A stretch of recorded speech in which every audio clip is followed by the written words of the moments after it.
각도별로 그리는 방법 기초편입니다. 두상부터 해드릴게요. 일단 큰 거부터 보는 게 좋을 테니까. 자, 우리 두상은 십자가 그리고, 십자가 그리고 뭐 이렇게 나오죠. 뭐 대충 그릴게요. 나오고 뭐 눈이 나오고 코가 나오고 입이 나오고 뭐 이렇게 나오고 헤어라인 나오고 목도 나올 거예요. 자, 여기서 중요한 거는 45도 돌리게 되면은 어떻게 될까요? 다들 원구 그려서 두상 잡는 거 알 거예요. 이거는 아시는 분들이 봐주셔야 해요. 옆으로 돌리면은 이런 구형이 나오고 구형에서 얼굴을 뽑아내게 되죠. 자, 그럼 이제 들었을 때 얼굴, 내렸을 때 얼굴에 대해서 한 번 더 짚어 드릴 건데, 내렸을 때, 숙였을 때 이런 식으로 나오게 됩니다. 하고 이렇게 나오게 되죠. 특징이 뭐냐면 가운데 라인이 내려왔어요. 옆모습을 보시면은 고개를 숙였을 때, 다시 숙였을 때 보시면은, 자, 구가 이렇게 나오고 숙였을 때 보시면은 가운데 라인이 여기보다 내려가죠. 이렇게. 그 말은 무슨 말이냐면 귀가 여기 있으니까 귀가 올라간다는 뜻이에요. 이목구비에 비해. 정면에서 봤을 때 눈과 코 사이 정도의 귀가 살짝 위에 이렇게 잘 잡게 되는데, 보통 숙이게 되면은 눈은 여기 있고, 자, 정리 좀 할게요. 눈은 여기 있고, 코는 여기 있고, 입은 여기 있고, 귀는 여기 있게 된다는 거예요. 그리고 상대적으로 두상, 머리통의 크기가 커 보이게 되고, 아래 하관이 작게 돼요. 제가 한번 봐봐요. 그냥 교보제를 쓸게. 자, 이렇게 보이죠? 이렇게 하면 어때요? 작고 커 보이죠? 물론 고개를 들면 어떻게 될까요? 반대예요. 반대로 함부로 못 펴진 표정이라고요? 반대로 얼굴은 여기 있는데, 이 십자가에 의해서 얼굴은 여기 있는데 내려가게 되니까 귀가 아래쪽에 있어요. 드는 것 같죠? 하관이 커지고 머리통이 작아지고 귀가 내려갑니다. 이거 그냥 외우지 마세요. 외우면 또 못 그려요. 각도 바꾸면 못 그릴 거잖아요. 맨날 연습도 안 하고. 보면 연습하세요. 연습 한 1000장 그려보세요.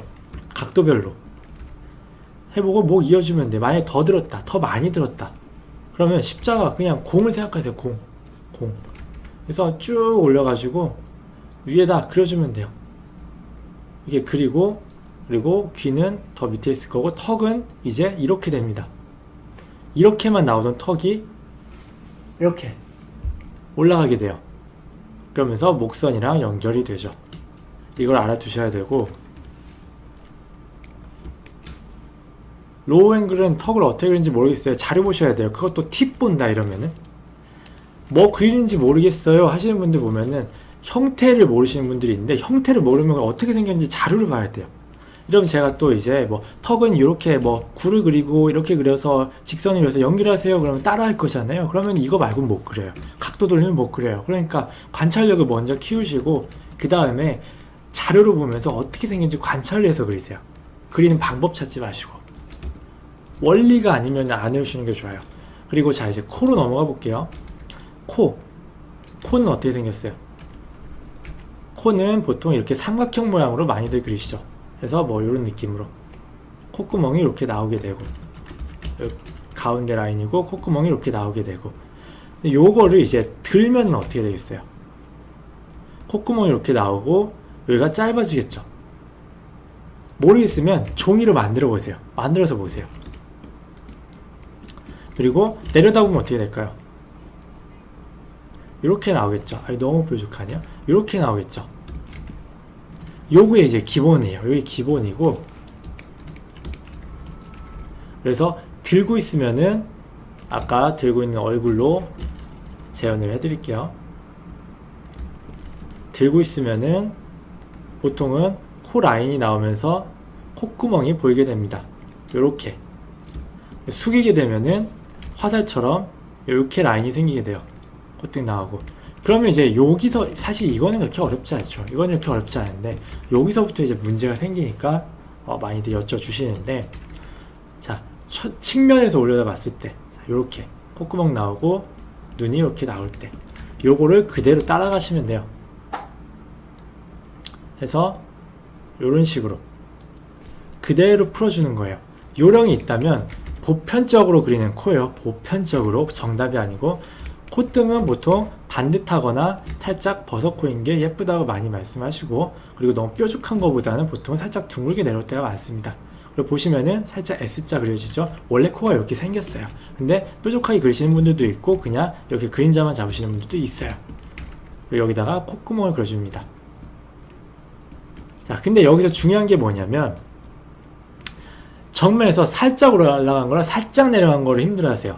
또 살짝 올라간 거, 이렇게 살짝 올라간 거는 콧구멍 그릴 때 살짝 화살표 방향으로 올라가요.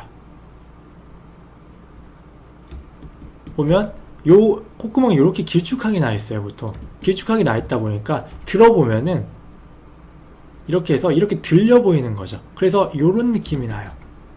이렇게 콧구멍. 만약에 숙였다고 해도 그렇게 많이 이렇게 화살표가 되지는 않는데, 어떤 느낌이냐면 이렇게 고개를 숙이게 되면은 살짝은 요런 느낌이 돼요. 그러면 살짝이라도 숙이면 콧구멍이 안 보여야 되는 거 아닌가요? 라고 여쭤보시는 분도 있어요. 근데 코가 이렇게 생기지 않았어요. 뭐 눈이나 이게 옆모습이라고 봤을 때 코가 이렇게 직각으로 생기지 않았어요. 코는 보통 코끝이 살짝 들려요. 그렇기 때문에 살짝 위에서 봐도 콧구멍이 보이는 경우가 많습니다. 그거 알아주시고, 만약에 숙였다, 이 각도다, 이 각도면 어떻게 되냐면 자, 여기서 아까 말했던 화살 방식인데 살짝 요렇게 나와요. 콧볼이 나오고 코끝이 둥글게 나오고, 뾰족해도 돼요. 둥글게 나오고 쑥 들어갔다가 콧망울이 나오게 되는 구조예요. 요렇게. 요거 잘못 그리면은 요 각도가 되게 중요해서 연습 많이 해보셔야 합니다. 요거 잘못 그리면은 되게 주먹구처럼 보여요. 그래서 여기까지 요약을 간단하게 해드리고 연습하세요. 맨날 똑같은 각도만 그리면은 안 늘어요. 그리고 나중에 이거 한 서너 번 그려보고 어렵냐고 안 그리실 거잖아요. 그리고 나중에 피드백 보내서 선생님 눈, 코, 입이 어려운데 어떻게 해야 되나 물어볼 거잖아요. 이제 한두 번 겪어본 게 아니라서. 눈으로 넘어가 봅시다. 얼굴이 나오고 코, 입이 나와요. 그러면은 다들 뭐 드래곤볼 봤어요? 드래곤볼? 프리저 눈 그려주시면 돼요. 이게 기본형이에요. 왜 이게 기본형이에요? 라고 하시는데, 여기서 눈꼬리만 내려주면은 사람형이에요. 자, 보통은 윗라인이 아랫라인보다 짙습니다. 왜 짙냐면은 이거는 초부탁지대기의 영상을 해드려서 반드시 한번 보시기 바라고요. 밑에가 옅으니까 옅게 그려주면은 사람 눈 되죠. 자, 여기까지가 실제 눈. 자, 근데 눈은요 안구에 들어가 있어요. 안구에 이렇게 들어가 있어서 이런 식으로 들어가 있어요. 무슨 말이냐? 볼록 튀어나와 있다는 거예요. 눈이 보시면은 여기가 더 튀어나와 있어요. 가운데가 튀어나와 있고 안에 좀 들어가 있어요. 이렇게 둥글게. 그래서 올려다 보게 되면은, 만약에 그냥 눈을 이렇게 그려볼게요. 이렇게 있는 눈을 올려다 보게 되면은 이런 느낌이 돼요. 좀 제대로 그려볼게요. 안 되겠다. 보통 눈이 이런 식으로 나오게 되는데, 하고 쌍꺼풀도 나오고 눈썹도 나오게 되는데, 올려다 보면 어떻게 되냐면 좀 더 둥근 느낌이 강화가 되고 아랫라인이 살짝 이렇게 잡히면서 이렇게 올려다 보게 돼요. 올려다 보는 것 같죠? 콧구멍 나오고 입 벌리고 있고. 그래서 얼굴을 그릴 때도 내려다 보면은 요 선이고, 올려다 볼 때도 눈도 요 선으로 나와줘야 되기 때문에 올려다 보는 건 요 위를 향하는 곡선을 기반으로 해서 올려줘요. 위에는 더 둥그러지고 아래는 원래 이렇게 생겼는데 좀 더 완만해지고, 내려다보는 건 반대. 자, 해서 이 곡선을 살려줘요. 그리고 아랫라인도 요 정도인데 더 과장되게 크게 돌려주시면은 아래로 내려다보는 눈이 됩니다. 이런 식으로 숙여보게 되죠. 이런 식으로 그렇게 되고요. 입술 한번 짚어드릴게요. 투투메리님 안녕하세요. 반갑습니다. 감사합니다. 그리고 입도 똑같아요. 자, 올려다보는 얼굴, 내려다보는 얼굴, 요 라인만 따라가 주면 돼요. 가까이서 보면은 이렇게 나옵니다. 보통 요거 많이 놓치시는데 이거 사람마다 다르긴 한데 그래도 되도록 있는 쪽이 자연스러울 거예요. 그래서 이렇게 나오고요. 요거를 요 라인에 더 맞게 더 쭉 올려주면은 좀 울상이긴 하네요. 아이고 해서 입술을 잡아줍니다. 하면은 올려다보는 입술, 살짝 좀 더 둥글게 해볼게요. 올려다보는 입술, 그리고 내려다보는 입술은 조금 더 완만하게 해서 이렇게 그려주시면은 내려다보는 입술이 돼요. 이렇게 되는 게 요 곡선 때문에 살짝 죽었죠. 근데 여기서 특징이 하나 있어요. 뭐냐면 디테일한 건데, 이런 거는 코가 나오고 입이 나오는데 잘 그리죠. 입이 나오는데 보시면은 이렇게 나오게 돼요. 만약에 위에서 내려다보면 이게 웬 말이냐? 위에서 내려다보면은 위를 바라보는 면들은 넓게 보이는데 아래를 바라보는 면들은 좁게 보여요.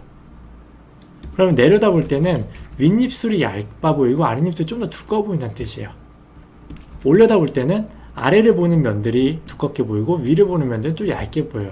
그래서 윗입술이 좀 두꺼워 보이고 아랫입술이 얇아 보인다 라고 생각해 보시면 되고, 그리고 하나 더. 자, 입술의 안쪽 부분과 바깥쪽 부분은 튀어나가죠. 앞으로. 그러면 입술을 그릴 때도 가운데 라인은 그냥 이렇게 있는 게 아니라 윗입술은 좀 더 앞으로 가서 이렇게 나와주는 게 좀 더 볼륨감이 있어 보여요. 제대로 그려볼게요. 이렇게 있으면은 이렇게 해서 여기다 그리지 마시고 이렇게 나가서 여기다 그리면은 볼륨감이 이렇게 살아요. 이런 부분도 체크를 해주시면 좋고요. 자, 여기까지가 눈, 코, 입 다 했죠? 이 정도면은 그리는데 문제 없으실 거고, 최소한 한 부위당 1000개씩은 그려보시고 그 다음에 선생님 안 돼요라는 말씀을 해주시면 그땐 도와드릴게요.